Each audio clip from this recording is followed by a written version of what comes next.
55 বছরের ইতিহাসে প্রথমবারের মতো একটি গুরুত্বপূর্ণ নির্বাচন অনুষ্ঠিত হতে যাচ্ছে। আপনারা জানেন, একই দিনে গণভোট এবং জাতীয় সংসদ নির্বাচন অনুষ্ঠিত হচ্ছে।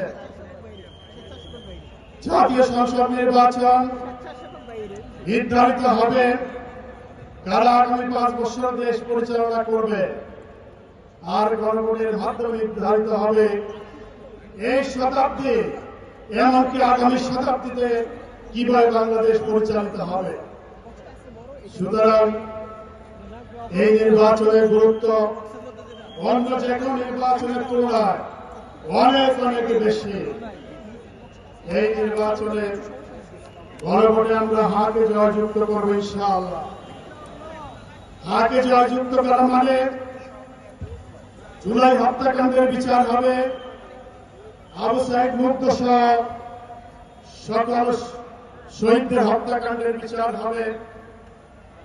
হার জয়যুক্ত করা মানে হল এই দেশে গণতন্ত্র প্রতিষ্ঠিত হবে, সংস্কার কার্যক্রমকে এগিয়ে নিয়ে যাওয়া যাবে।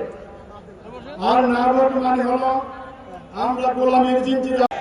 আরো জোরে বলেন, আমরা আজাদি চাই। সুতরাং আমাদের প্রথম ভোট হবে গণভোটে হায়ের পক্ষে।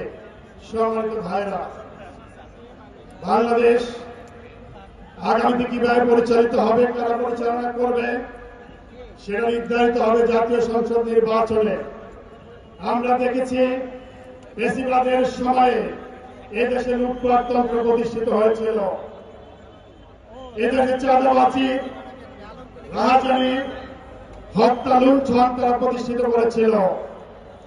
আমরা কোন চাঁদাবাজকে ক্ষমতায় দেখতে চাই না, আমরা কোন টেন্ডারবাজকে ক্ষমতায় দেখতে চাই না।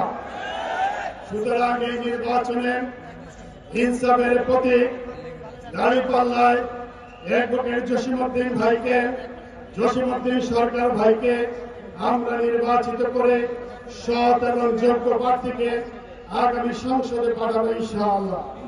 সম্মানিত ভাইরা, আজকে এই জনসমাবেশে আমাদের ভাই এবং বোনেরা উপস্থিত আছেন।